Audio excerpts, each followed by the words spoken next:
I'm still quite goical at the moment. I'm just waiting for Giz to sort his life out and decide where he wants to sit. He's he probably wants to make the cave and get under the duvet, but he doesn't. He's undecided at the moment. Um, but right, yeah, I've eaten. That was hard. Eating's difficult when you're not hungry because certain processes, hormonal processes, don't happen until you're hungry.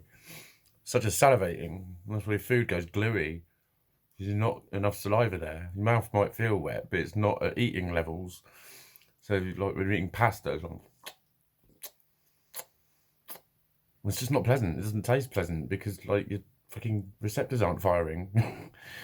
um, but I've eaten. I'm gonna eat again. I'll have a protein shake. I'll probably total about 2,500 calories that I'll have to fucking do, and they won't be all great calories, but so fucking what? It's full of vitamins.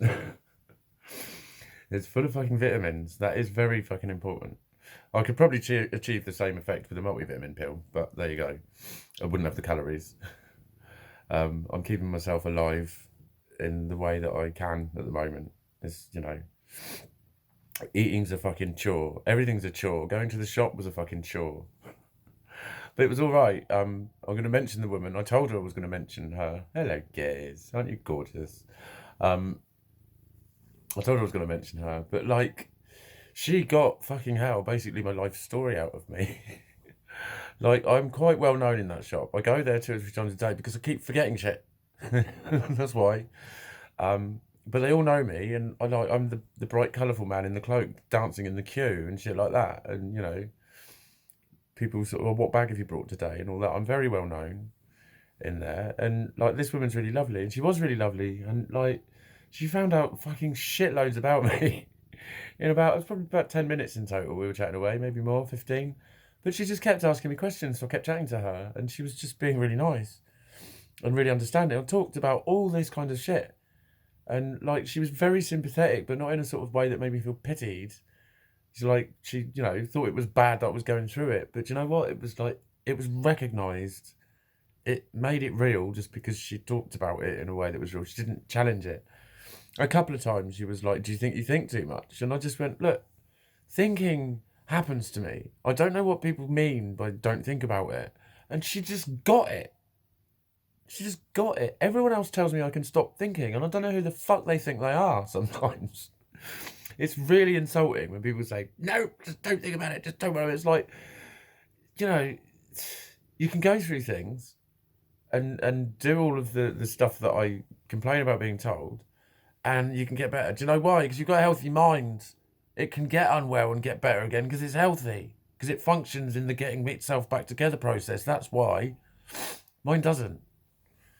Mine doesn't. It's impaired. Let's not call it brain damage. Let's call it brain impairment. Because it is impaired structurally, biologically. Shit's happened to it. You know, my amygdala is small. It is.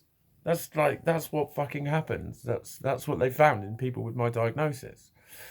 Was that the amygdala is very small. It gets small because of fucking stress when you're growing up. The stress when I was growing up was caused by a developmental disorder. A developmental disorder means your brain doesn't grow up properly, structurally. Some of the glands that produce the dopamine didn't grow big enough. But they think they're fully grown. You can't now biologically encourage them to grow anymore and start sprouting, as they call it, because it thinks it's grown up. It thinks it's finished, so there's nothing happening anymore. That's why the biological maturation, as they call it, doesn't happen in your 40s.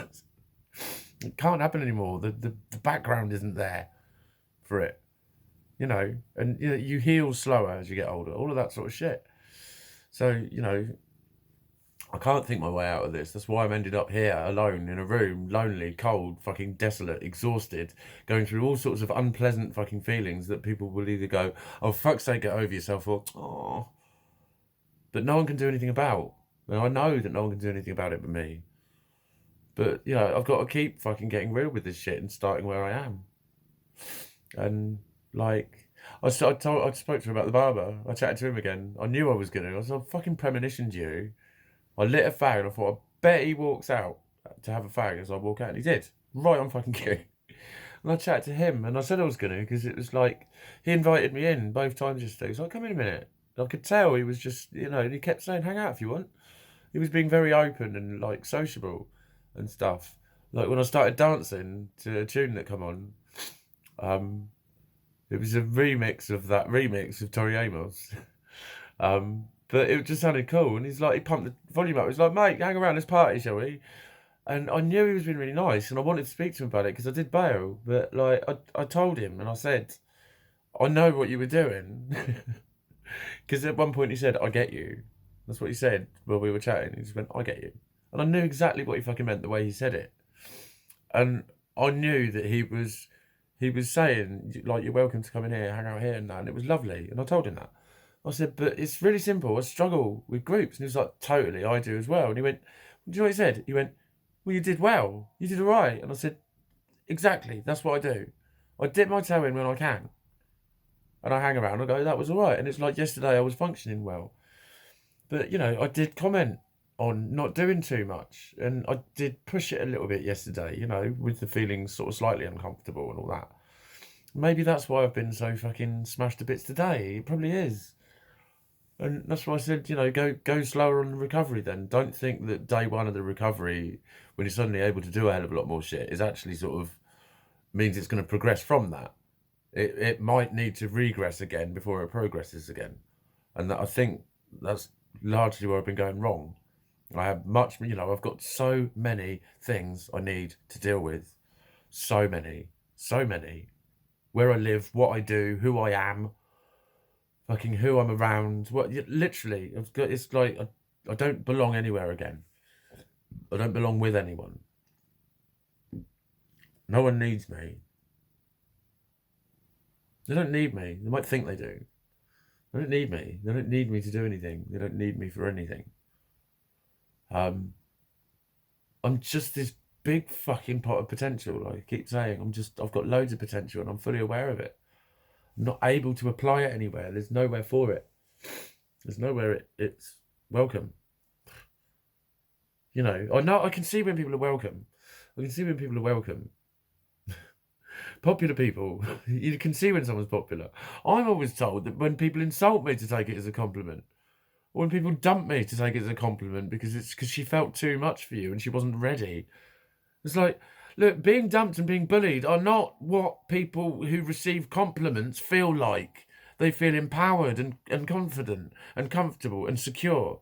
And the sort of person will say, just brush it off, don't worry about it. Because they've got a much more stable base around them. That's why.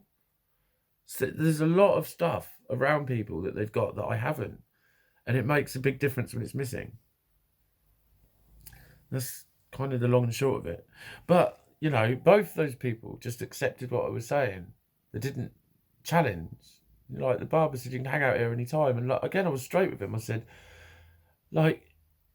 if I think that interacting with people, company will help, I'll fucking for sure come down. I said, when I'm passing, I'll probably pop in and say hi. I'll stay in touch. I'll be around. Do you know what I mean? It's like, it's a shop right on the corner and there's a lot of regulars there. There's a lot of people hang out there. It's one of those places. He knows fucking hundreds of people. And yeah, it was like, I took him up on and again, straight away he got it. It's, I just spent I told him I spent 5 days or whatever it was. I can't even remember if it was 4 or 6. I don't even fucking know. Don't even care. But in a way I needed to.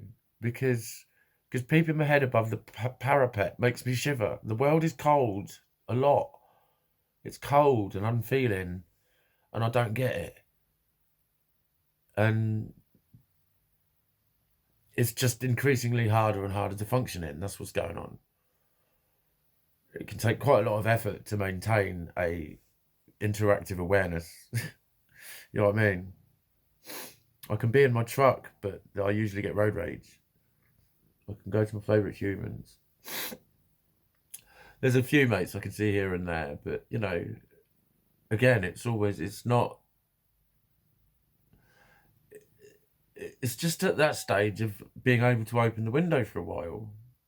That's what I said to the woman at the shop. I said, you're one of the windows right now. Like, I've peeped out and I'm opening a window.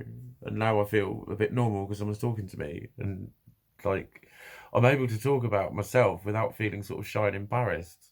Because a lot of the time I do, or a lot of the time I think I'm just going to say things that are fucking just, I'm just a party fucking pooper. No wonder I don't fucking have a lot of a social life. You know what I mean? It's like if you just stand back a bit from it and go, mate, you're a constant fucking in a state of stuck confusion and people don't know what to do. It's not very cool. It doesn't get your dick very sucked. You know what I'm saying? It doesn't make you Mr. Popular. It doesn't. It doesn't. Um, it's just fucking all there is to it. There's just loads and loads of harsh fucking realities that even society won't let me perceive to be realities. But there you go. They are realities. And they're sad and tragic, and I sound like a complete fucking loser. But it's like, yeah, it's all on paper. And they're all not me. There's the yum and the yuck. I am made of yum, but there's a lot of yuck in me. And the yuck looks like me, but isn't me. There's nothing nice to see. Don't look at me. Seriously. It's just, that's what it is. I need to do one fuck sight more of a lot of self-healing than I ever thought possible. And it's just fucking, I don't know. It's hard to keep accepting something as a phase and go, you'll look back on this in 5 years. And it's like, it's almost at the point now where, like, when I was saying at the start, you'll look back at this in 5 years and smile. It's like, no, I won't. I'll still be doing it. How dare I expect to be over it in 5 years? It's like, well, it took fucking 42 to get it. It took 42 to get it, mate. And, you know, a lot of this stuff's fucking indelible. A lot of this stuff is baseline shit, paradigm shit. You can't start to deny your own self, but I fucking have to, because it's not me. A lot of me isn't me, and I feel it, and I hate it. And that's like at the root of it, but it's you know, that's what it boils down to, is your own ego trying to delete its own fucking base paradigms, which it can't do. But it makes a lot of sense. When, you know, when the guy told me what went on, I made a lot more sense to myself, but I got worse. That's what that woman asked me. She said, didn't all this make you feel a bit worse? I said, yeah. But that's why the therapy turned into psychometric testing, turned into psychiatric referral. Because they could see I was getting worse the more I found out about myself. And I think there might be an element of that. They might sort of be going, are you sure you want to look at this? Because it's this. Knowing that you'll fall to fucking bits, but that's when you start the pathway of recovering. And you need to go through that actual stark realization of how much a dick you are, how annoying you are, how draining you are, how needy you are, how much people don't have as much interest in you as you want them to, how much they've got so much else to fucking do. You're not very interesting. You're not amazing. You're not fucking incredible. You're just a bloke. You're just a fucking person. And at the moment, you're a person that isn't going anywhere or doing anything. It's just floating around in a fucking pit of sad nothingness and isn't able to struggle his way out of it because it's affecting my way of functioning. I've babbled again. I need to shut up again, for fuck's sake.